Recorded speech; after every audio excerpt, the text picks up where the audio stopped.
It's soccer over there. Crumpets, espresso, all that mess. Sorry we couldn't join you at the Brewhouse tonight where they have 9,427 televisions for your watching pleasure. However, it's the Festivus edition. I got a lot of problems with you people, and now I'm going to tell you about it.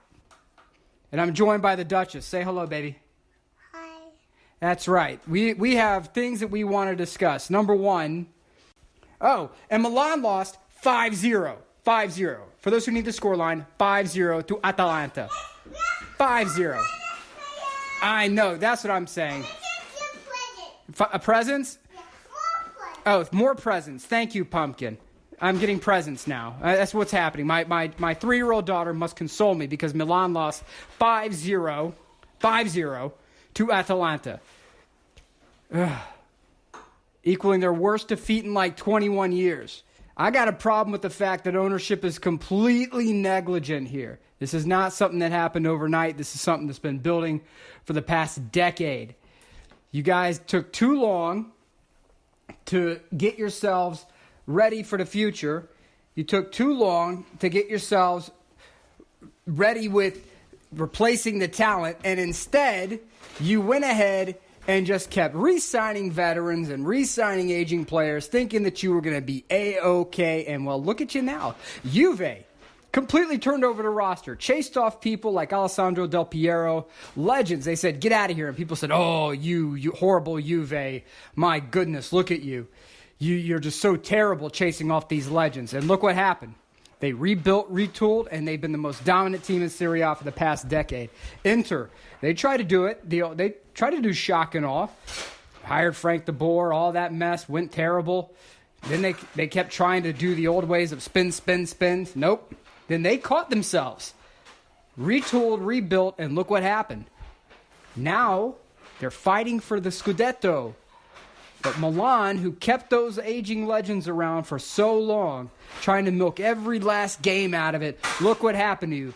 You bums, and that's what you are, you bums. You allowed yourselves to get too old, too much, just setting cash on fire. Guys, come on, do better than this.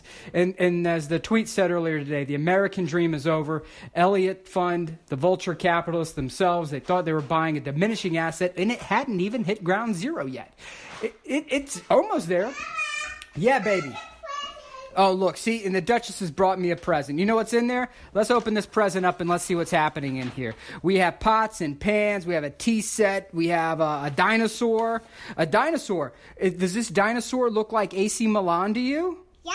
Yeah, like a dinosaur, huh? Look at that. Does it have like a little, what is it? It's like stirrups or something? Does it have?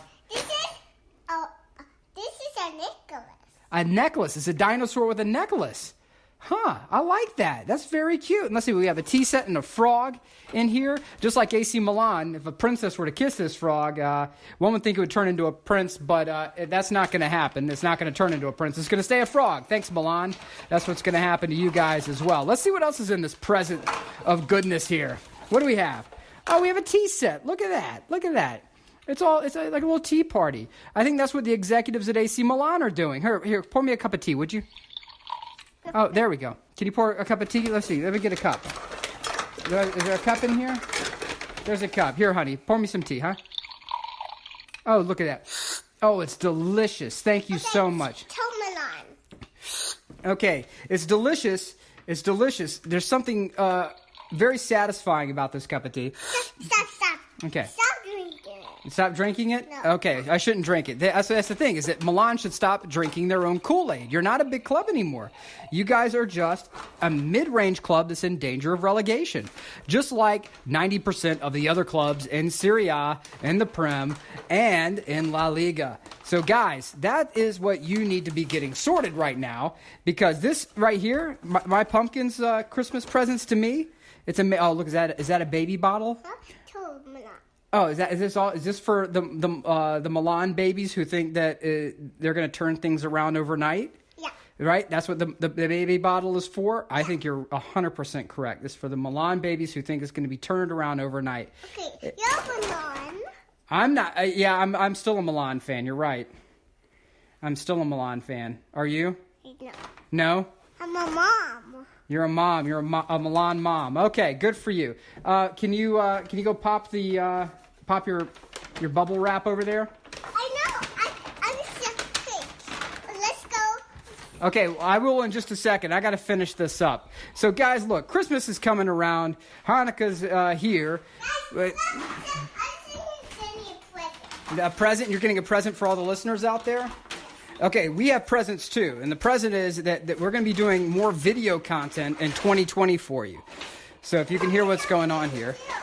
Yeah? Is there a gift for everybody? I think it is a gift for everybody. I don't know. I hope that our video content's a gift for everyone. As you can tell, it's absolutely crazy over here. It's bonkers. Hold on, what do you got me? You got me some bread? Is that garlic bread? Yeah. Oh, for the garlic bread warlord. Thank you. Pumpkin, you're the best. Thank you. That's delicious garlic bread. That is fantastic. I need something to cure my ills because Milan is such a disaster zone right now. They're the Chernobyl of Syria. Pioli can't save it. Gattuso couldn't save it. Berlusconi, if he came back with his billions, couldn't save it. It's a rotten product. It's rotten to the core. And guys, this is what happens. This is bad business. This is why financial fair play works. And in that note, oh, did you bring me dinner? Oh, this is a delightful dinner. Thank you so much. I need to pull these out. You going to pull those out? Uh-huh. Okay. Yeah, pull those out because you can't cook a teacup and a spoon with it looks like a cupcake and some bread. You can't cook that. That's not a good combo. Just like the Milan starting lineup is not a good combo right now. Oh, and see. All right. So, look, guys, it's been great. It's been a phenomenally fun 6.5 minutes. I'm sorry we couldn't go longer here, but I've got a sick munchkin who's currently trying to color everything, and I've got to get some homemade chicken soup ready to go. So that's my little rant there, my Festivus rant. Oh, look, this is beautiful, honey. This is a beautiful picture. Much like so many clubs in Serie A who are getting beautiful pictures painted of their futures. But Milan's not getting their beautiful picture painted in the future, are they?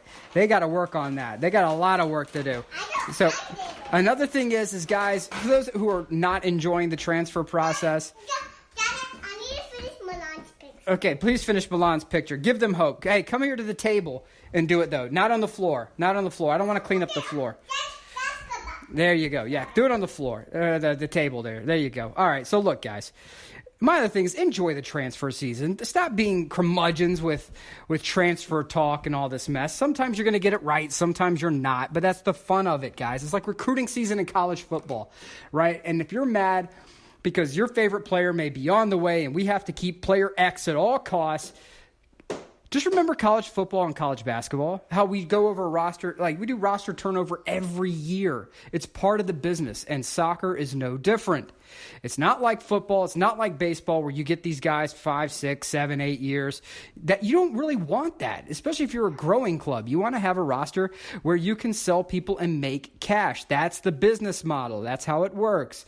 So I got a problem with you guys who are talking about trying to keep players on your roster for 10, 15 years. Stop that mess. It doesn't work that way. Other than that, you guys know who else I have a problem with.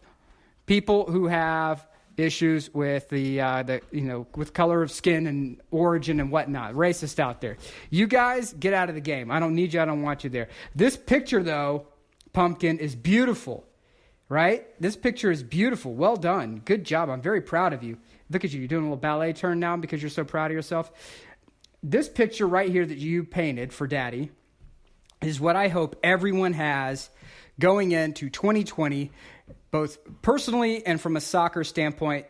And that is, I hope you have a beautiful, beautiful picture in your 2020. I hope your teams do well, unless you're an Inter fan, then I hope your team does horribly, horribly. And then I hope that you personally and professionally have a great and wonderful 2020. We love you guys so much. Thanks for listening.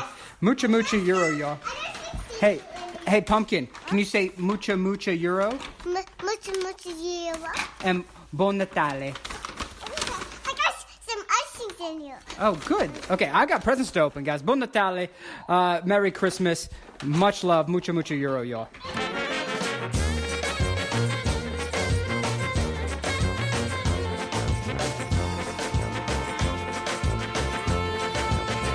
So it all starts in the 62nd minute. Heung-min Son gets the red card for what happened in his confrontation with Antonio Rudiger, rightfully so in my opinion, should have gotten the red.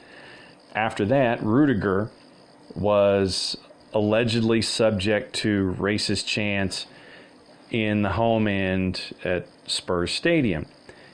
He, making a monkey gesture toward his captain, Cesar Azpilicueta, explains what's going on in the minutes in the mid-60s, and then Azpilicueta pulls Anthony Taylor aside, and then you have discussions, and the match continues, and it eventually ends up being a win for Chelsea in a very heated rivalry match.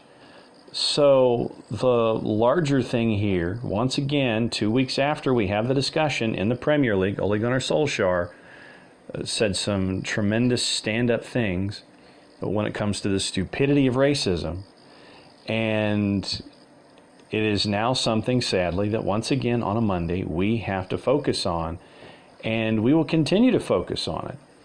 Here was Cesar Azpilicueta after the match, courtesy of our friends at Sky Sports, giving his perspective on what happened. Well, it's very clear every time we have meetings in the Premier League and with the referees before the game.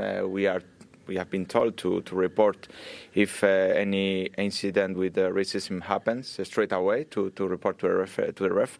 So Tony came to me and told me that he was listening some racism songs toward him. So I just I reported to the ref immediately, and I left to the ref to do his job, because we are very, very concerned and very aware of this behavior, and altogether we need to stop.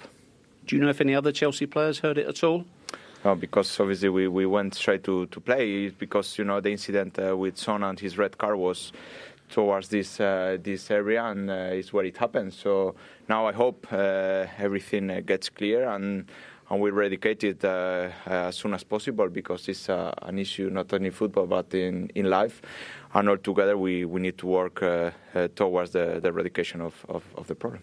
Then after the match, managers are available to both the TV broadcast partners and to print journalists. So here is what Jose Mourinho said in the print session after the match, when he was breaking down the incident from his perspective, as he, by his own admission, was focused on the match. And then Anthony Taylor comes and discusses things with both manager Frank Lampard, with Cesar Azpilicueta, and with Jose Mourinho. Here's what Mourinho said in the print session. Just give a listen to it. I'm in the game, I'm focused in the game, I'm too far from the area where it looks like the incident happened.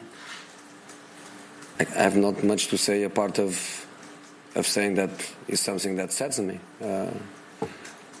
I hate racism in society, I hate racism in football. I'm disappointed that things like that still can happen, but the referee stopped the game. He spoke with the players, spoke with the captains, spoke with the coaches.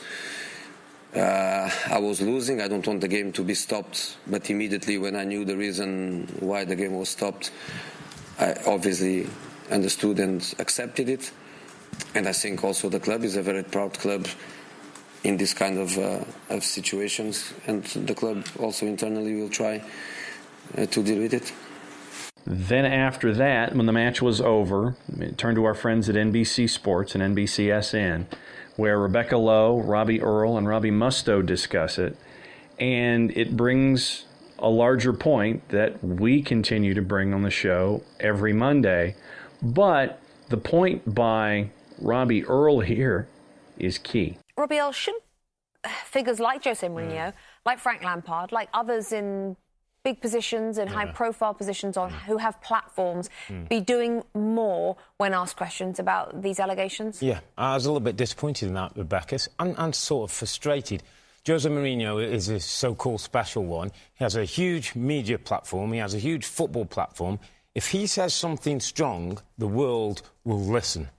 And I just thought times we're getting the platitudes and just the very sort of staid sort of comments that they aren't really getting to the heart of where the problem is. I mean, it's tough, Robbie Mustoe, because you can't ask one person to try and save the situation and save the world, if you like, but we all have a responsibility. So if you do have that platform and you do have that audience and that profile, you have to try and move the dial, don't you? Yeah, aren't we trying to get somebody to say something different to change things? Yeah. I mean, that's the thing. We want change with this. And whether it's a manager, whether it's a football club, whether it's a set of supporters, whether it's the FA, which I think is paramountly important, somebody's got to do something different, Rebecca. Else it's going to keep happening. 2 weeks ago to this week to next week, I think there was a lower league one recently as well. Somebody's got to do something to change it. Obviously, ideally from the Football Association, but if a Pep Guardiola or a Jose Mourinho or somebody can say something stronger, maybe something might change. You asked me earlier how Antonio Rudiger would feel. He'll watch that, and that'll hurt him. Because basically he's been abused today, racially abused or allegedly racially abused, and nothing really has happened. So, it's obviously not a big deal. That's how he'll feel sitting at home, not having the support and the public kind of outrage that should be. And someone like Jose Mourinho knows his platform. If he said something strong, everybody would start to take notice. So once again, Rudiger claims he was the target of racial abuse after Anthony Taylor red-carded Heung-min Son. Cesar Piliqueta alerts the referee. There was a key update that happened on Monday afternoon. Sadly, as of right now, Tottenham is describing their findings as inconclusive while they're saying that the investigation is continuing. They released a statement, and it says, somewhat paraphrasing here, they're able to track every fan via the cameras, spent many hours reviewing CCTV footage, engaged lip readers to study the footage, contacted Chelsea for further information from their players. We've also taken statements from other parties present at the time the police will be reviewing our evidence alongside us. Please be assured we shall be exhaustively investigating this matter.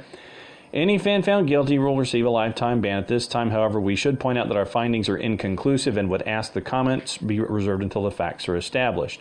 Now, there is also another part of the update that regards the handling of the incident by Anthony Taylor. Taylor chose to activate Phase 1 of UEFA protocol rather than Premier League protocol. The two statutes differ, as UEFA orders the referee to ask for a stadium-wide announcement rather than directly deal with the individuals, which is what the Premier League dictates.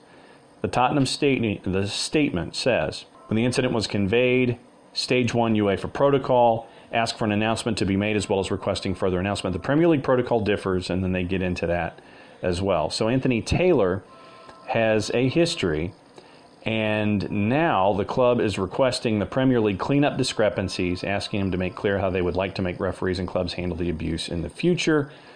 And they've also said that racist chanting won't be tolerated in the stadium. So you had something of a confusing directive when it came to how it was implemented, but once again, the larger point. We have to continue to talk about this issue. And honestly, for me, how many young men and women, how many young fans of sport, how many sons and daughters are with their parents watching this and can have this be a lesson learned going forward? A. B. We have to continue to talk about this. We have to continue to think about what's best for the game itself. This kind of behavior cannot stand. And if it takes you or I or Jason or Nick or Jarrett or any of us, anyone that we touch, anyone that you touch in turn who are listening, and it ends up being something grassrootsy, if you want to use that turn of phrase, to continue to make sure that this kind of behavior does not stand over time so we can continue to stop talking about it, which is what I'd like to have. I'd like to have a streak of Mondays without racism. But until we get to that point, to continue to have discussions like this, to continue to hammer the point across, to continue to make sure that teams are vigilant, that governing bodies are vigilant, that we're all vigilant in all of this to continue to wipe this nonsense out of the game. That is where we are here. And when you have, to reemphasize Robbie Earle's point, when you have someone of the power, of the stroke of a Jose Mourinho who kind of sloughs it off, for lack of a better phrase, When you have incidents like that, that's another aspect in all of this that needs to change. Jose Mourinho needs to act like the current boss of one of his old clubs and be more like an Ole Gunnar Solskjaer, instead of sitting there and, when that manager in that rivalry from the opposing team doesn't seem to want to lift any kind of activation to make sure that this stuff stops, much like his player Toby Alderweireld, who he signed to a new contract. Who's the better man in this situation? Hopefully that's all of us as we all go forward.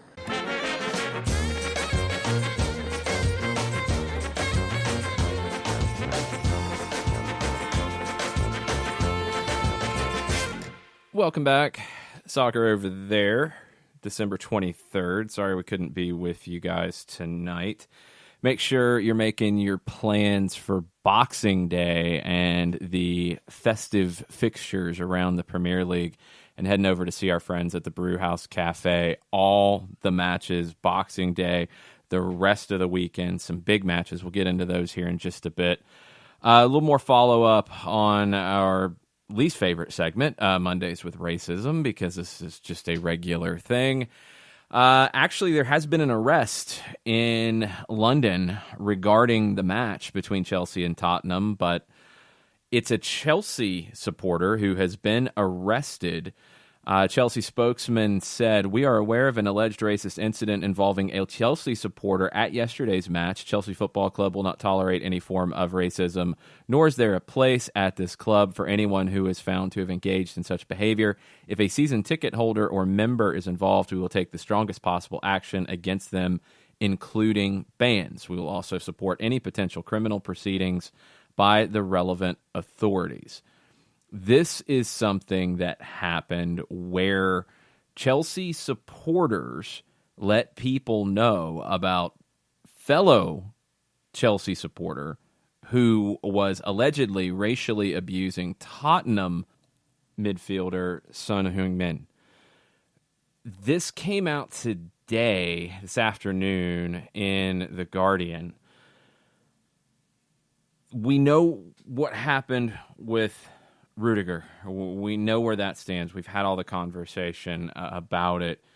This is a whole different twist on the whole situation. The Metropolitan Police are investigating the situation with Rudiger, but it's understood that the supporter, the Chelsea supporter who's been arrested, targeted Son. He didn't hear the insults aimed at him. The incident was reported to the authorities by other Chelsea fans. That's the key. That's the big moment here that needs to be talked about. Chelsea supporters pointed out a fellow Chelsea supporter and said, no, this is not acceptable and we're not going to have it, and this person needs to be removed. These are the things that must happen if this is going to go away. I think everything has been said about what happened. I do think the criticism of Jose Mourinho is maybe a little over the top. I think it's a little misplaced. I understand it. I think he probably could have handled it better. His team also lost and were pretty comprehensively outplayed. Probably a little distracted. I thought his statements immediately after the match were disappointing, but somewhat understandable. The statements to the press in the room were a little bit better. I do agree, though, that it is going to take somebody of that ilk to make a big, bold gesture or statement about this and remove a team from the field, or say bolder things. But it's hard to criticize people when they don't and single out Mourinho when you've had plenty of other situations with this happen. And I don't know, maybe he didn't have all the information. I don't know. I'm not going to put that on him just yet. I'm gonna give him a little bit of time here. I hope he handles it a little bit better, and I hope some of his future statements are even better than the second statement that he gave after the first one was pretty flat. Anyway, this is a massive, massive, massive issue. Big thing for me from John's segment is the fact that the UEFA protocol in dealing with this differs from the Premier League protocol. Why? Why is the Premier League protocol different? Why do they want something done before an announcement is made in the stadium? There's no reason for that. There should be consistency in these protocols. UEFA is the governing body across the board. If they pass down a protocol, it should be followed at all levels. That way you don't get these type of situations where we're wondering if things were done properly, if the referee didn't do enough, if he did enough, if he overstepped his bounds. Can we just get consistency in how to deal with this? Because sadly, we're going to have to, because it's going to keep happening. And it's going to take what we've seen here, Chelsea supporters pointing out a fellow Chelsea supporter for this. It's going to take that. It's going to take not having a situation where Tottenham is having to go through closed-circuit TV footage and having to get lip readers involved and try to find this person when there were people around the person. If it happened, somebody's got to point it out. This happened in the NWSL this season, and this is something that the Utah Royals, I think, as a club, handled really, really well. But no one in the stands pointed out the person who did this. It took the investigation to do it. Props to the Chelsea supporters for pointing out one of their own who did this to Son. Thank you, and hopefully that will continue. And that's the part that needs to be celebrated here. That's the part that needs to be discussed. And Chelsea supporters, they win the day on this one. They win the day for handling an incident in their section and handling it the right way. Let's get into the Boxing Day schedule. It starts off with Tottenham back on the pitch, hosting Brighton. You've got a series of matches at 10 o'clock. Arsenal heads to Bournemouth. You've got Chelsea hosting Southampton. You've got Villa hosting Norwich, Crystal Palace hosting West Ham, Everton hosting Burnley, Sheffield United hosting Watford. 12:30, very interesting one, Manchester United hosting Newcastle. And 3 o'clock, the most interesting one, Leicester hosting Liverpool. More action, more games to keep an eye on over the weekend. Manchester City goes to face Wolves on Friday afternoon. Saturday, the short turnaround, and this is where the schedule gets brutal for some of these teams. We know they've set up little breaks on either side of this, but come on, you're playing on Thursday and you're turning around and playing on Saturday if you're a bunch of these teams. Tottenham has to go to Norwich. Leicester has to go to West Ham. Manchester United goes to Burnley. Sunday, Arsenal hosts Chelsea, Liverpool hosts Wolves, and Manchester City hosts Sheffield United. Let's get caught up on the table after the weekend's results. The biggest match of the weekend, most likely Manchester City's 3-1 comprehensive win over Leicester. What that does is Liverpool has a 10-point lead at the top of the table with a match in hand. Leicester, 10 points back. They've played 18. Manchester City, 1 point behind Leicester on 38. Chelsea is in the number 4 spot, the final Champions League spot, on 32. And here's where it gets really crazy. Sheffield United is in the number 5 spot, 4 points behind Chelsea. That win for Chelsea was massive. Wolves in the number 6 spot on 27 points, 5 behind Chelsea. Tottenham is 6 behind Chelsea after the loss. Manchester United, 7 behind Chelsea. Newcastle, 7 behind Chelsea in 9th. Burnley's in 10th on 24 points, 8 behind Chelsea. Arsenal and Palace, 11th and 12th. Arsenal has slightly better goal differential. They are 9 points behind Chelsea. It's all the way back to Brighton in 13th, where you get double digits out of the number 4 spot, the final Champions League spot. My question for you guys out there, is the title done? Does Liverpool have it? Is it over? Less than halfway through the season. Is the 10-point cushion with a match in hand, is that enough? Is the 1, 2, and 3 group done? Is it going to be Liverpool, Leicester, and Manchester City, and everybody else is playing for the final Champions League spot? Because I've seen some of the pundits, and there are pundits out there, and they were saying this before Manchester City defeated Leicester, that they think Leicester's going to fall out of it. I think it's an easy take. I think you look at the overall size of the clubs, and it's an easy one to say that Leicester's going to be the one who falls out. I'm not convinced of that just yet. I don't think it's done. I don't think these are your top three no matter what. But Chelsea, Sheffield United, who have won 3 straight, Wolves, Tottenham, Manchester United, Newcastle, going back, nobody is blowing me away saying they're going to surpass Leicester. I think if Leicester falls out of the top 3, it's of their own doing. I don't see somebody going on a run to knock them out of it. The biggest question for me, and it's a team that I need to dig a little bit deeper into, is Sheffield United. Are they going to be able to sustain this? You look at the top 8 teams in the league, and Sheffield United has one of the best defensive records, only giving up 2 goals more, than Leicester City and Liverpool. Liverpool's done it in 1 fewer match. But out of the top 8, Sheffield United has scored the least amount of goals, only 22 goals in 18 matches. They've got to find more consistent production. I don't think you're going to be able to ride that defense that far if you're the Blades. That's my biggest question out of this top 8 to 12 teams. I think your top 4 are your 4 best. It does feel like there's a gap between the rest. Chelsea, I think this win after 2 straight losses has to make you feel pretty good if you're a Blue about their pedigree and where they can finish. I'm not convinced of anybody behind them that they are a better team than Chelsea. I think your top 4 are going to be the top 4 as they finish. I don't know if this is going to be the order. My gut feeling is Manchester City does go on a run, and I do think Liverpool has a match that they lose. And does that start a bit of a tumble? I don't think it will. I think they are clearly the best team this season, and I do think Manchester City is going to put more of an emphasis on the Champions League when we get into 2020. It's going to be fascinating. It's going to be a fascinating second half of the season. So many times we've seen a shakeup during this festive period.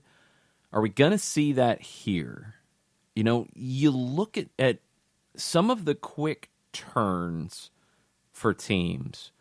Chelsea has an opportunity to ride some momentum on a quick turn with a home match against Southampton and then they go to Arsenal. You get 6 points out of those 2 in quick succession, you're in an amazing spot if you're Chelsea. And then you go to Brighton on New Year's Day. That's one you kind of like as well. Chelsea could be in a great spot when all is said and done. Leicester's got to bounce back. And, they host Liverpool on Boxing Day. That's not exactly the bounce-back game you're looking for. You go to West Ham on Saturday. You go to Newcastle on New Year's Day. This is where Leicester gets tested. This is where I think they're a top 4 team. I think they hold on to it. I think we might find out in these next 3 matches. Manchester City, now this is what they deal with. Friday, they go to Wolves. Okay, it's not going to be easy. They host Sheffield United Sunday. Definitely not going to be easy. And then they host Everton. Carlo Ancelotti's Everton. How quick of an impact is he going to have when it comes to Everton? I would love to know, by the way, what Ancelotti and Arteta were thinking watching that just dreadful match. Scoreless on Saturday. Awful. Love to know what they were thinking about. And I've seen all the memes, and I know what words people put in their mouths. Love to know what their thoughts were watching that thing play out, because it was not pleasant at all. All right, let's move over to the Bundesliga, who is not having a festive fixture congested list of matches coming up. They're taking a break.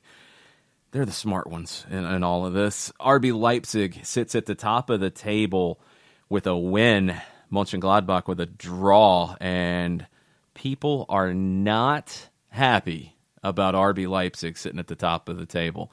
This is another thing that I would love to hear you guys who listen to the show, because it's one that I don't have a I don't have an emotional connection to the Bundesliga, to the way that the clubs operate.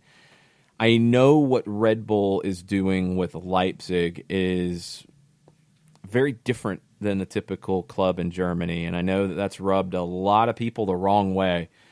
What do you guys think about this? Is this the modern game? Is this modern business? Is this just how things operate now? Is it time to get with the times, or is it an affront to you?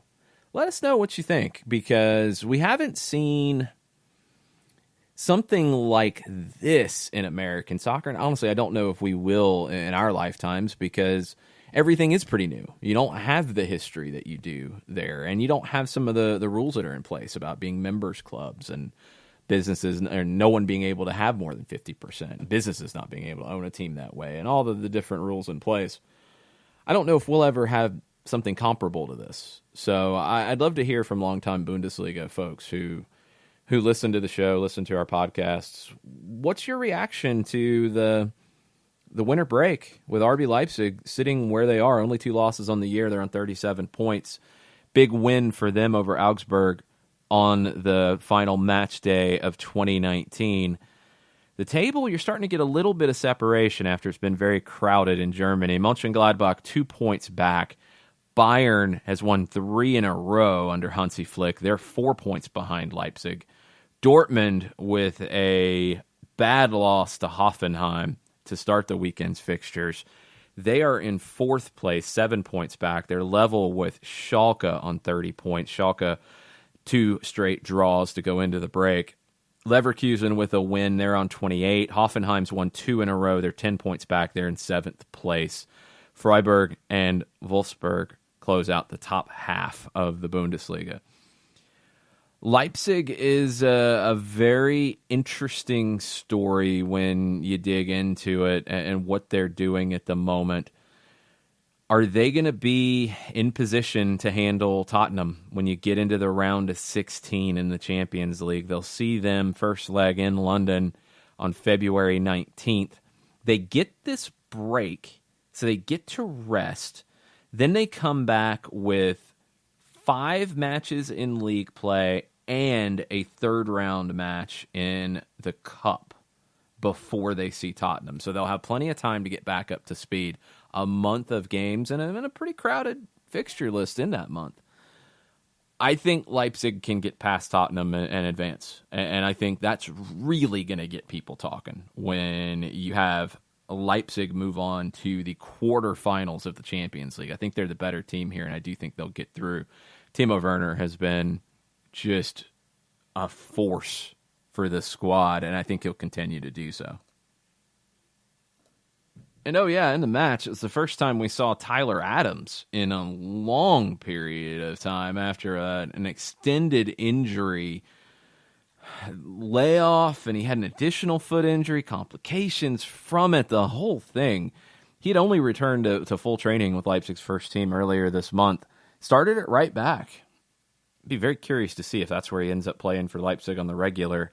He gets back into the team. They get this break. That's going to allow him to get his fitness back up. He played 86 minutes on the weekend. So Tyler Adams, Timo Werner, and the crew get to rest for a little bit and prepare for the second half of the Bundesliga season.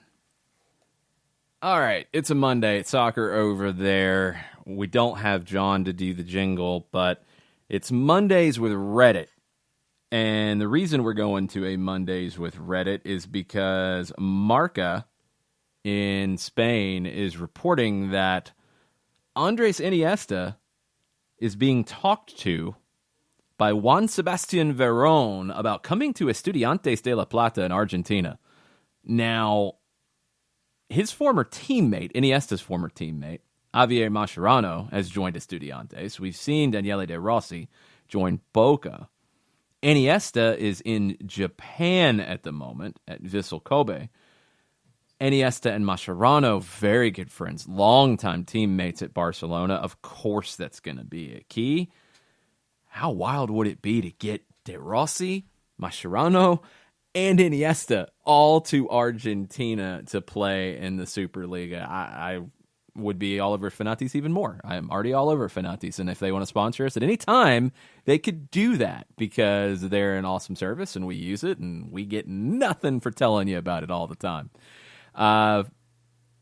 It's going to be an interesting window in Argentina. There's already players who are moving from the Superliga to Major League Soccer. I think there's going to be more. I think there's going to be more rumors. But now we're getting these kind of rumors. This is a little different. These types of incoming rumors, and not Argentine players returning to the Superliga, but big names. I mean, Mascherano coming back is a big deal, but De Rossi, nobody would have ever expected it. Iniesta? Forget it. Forget it. Love it. Love it. Would love to see something like this happen. And it's not all that crazy when you look at what is left in the Superliga. So Estudiantes has 7 matches left in league play when they return from their summer break. Then you get the Copa de la Superliga, which is like a mini league where they'll play 11 matches, potentially a 12th in a cup final. The 2 groups, you divide the league in half, 2 groups of 12. You play everybody once, and then the winners of each group play in a final.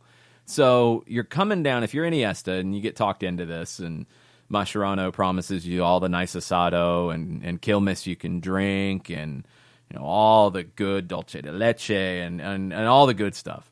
So you head down to Argentina if you're Iniesta. You get to play with your buddy Mascherano. You get to go to La Plata, and you're going to play 7 matches in the league competition where Estudiantes is still in it. They're 6 points out of the top spot. Now, they are in 13th because the Argentine league is insane, but you've got a chance to win the league. And then you get a chance to play in a little mini league. And it's competitive, but it's a short period of time. I mean, if you do a short-term deal, if you're Andres Iniesta, you go play, 17, 18 matches, half a season. You're done by the summer. They're winter. You go back to Spain. You sit on a beach. You hang out. It's all good. I mean, it makes a lot of sense. If you can figure out the financials of it, if you are Juan Sebastian Veron, love to see it. This would be a great move for the Argentine League. Be a lot of fun for us to talk about, too. The other Mondays with Reddit we got to hit is reports that after Milan's awful loss to Atalanta, and Nick's still throwing things, maybe the Duchess is still giving him presents to try to cheer him up. Reports that Milan have improved the offer for Zlatan to show up in Milan again. He's expected to make his decision in the upcoming days. If you haven't seen his statue outside of Malmo, the nose was taken off of it somehow. But you also had Carlo Ancelotti, I think, say, yeah, sure, come to Everton. Why not? I mean, it's kind of madness at this point. So if Milan is desperate, well, that might be the best spot for Zlatan to get the most money possible. If they're going to throw money at him to try to fix it, I don't think he does. I don't think he fixes it. I think their problems are a lot deeper than that. Not giving up 5 goals would be a big part of it. I don't think Zlatan's going to have any role in that. So, can't wait to hear, Nick, if Zlatan is introduced for Milan as their big signing of the upcoming window. It'll be a must-listen to and a must-see soccer over there. So that's going to do it on an abbreviated soccer over there. Thanks for listening to the show. We are not going to be with you next week. We'll probably have an update a la this, a Crumpets and Espresso style update. We will have some Crumpets and Espresso for you before we get into the weekend. We'll recap Boxing Day and we'll look ahead to the weekend fixtures. But we'll be back live at the Brewhouse Cafe to kick things off first Monday in January 6th. If you are looking for a spot to watch all of the Boxing Day fixtures, all of these matches over the next week or so, the Brewhouse Cafe with their 9,742 televisions is definitely the spot. All kinds of great food specials that are popping up on a regular basis. I've been able to sample quite a few different things on the Brewhouse menu, and it is all very, very tasty. The wings, excellent. The soups, amazing. The fish tacos are really, really good. A little messy, but that's okay. That makes them a little bit better. Great stuff. So Brewhouse Cafe, make sure you're following them on all your social media platforms for schedules. But if you can show them where it is on television, they will find one of their 9,911 televisions to put the game on for you. They have added apps to put games on. I've seen this happen. I was a part of it at one point. It can be done, and they will do that for you. They are a great soccer bar here in our wonderful city of Atlanta, Georgia.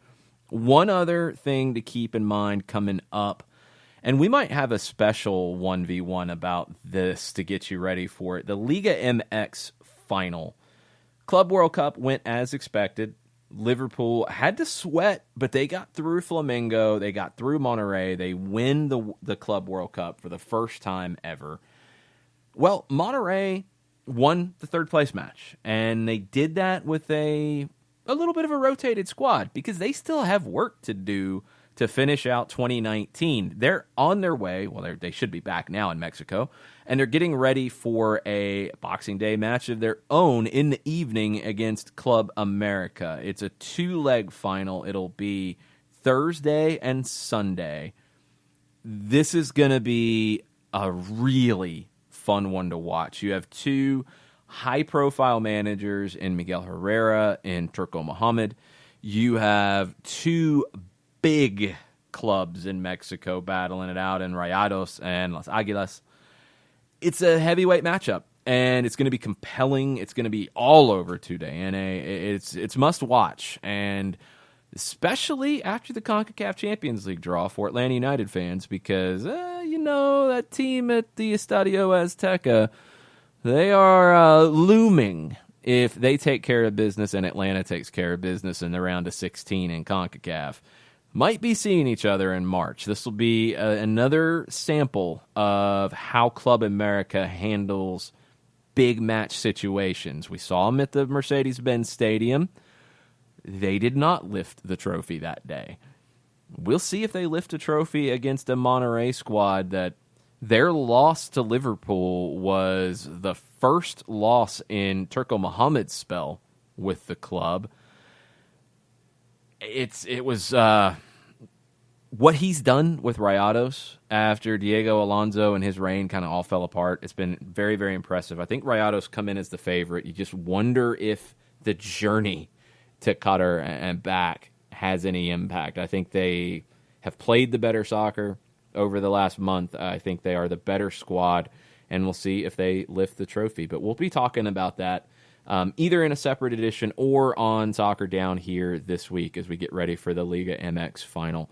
Thanks, everybody, for listening. We will be back with you for some crumpets and espresso at the end of the week.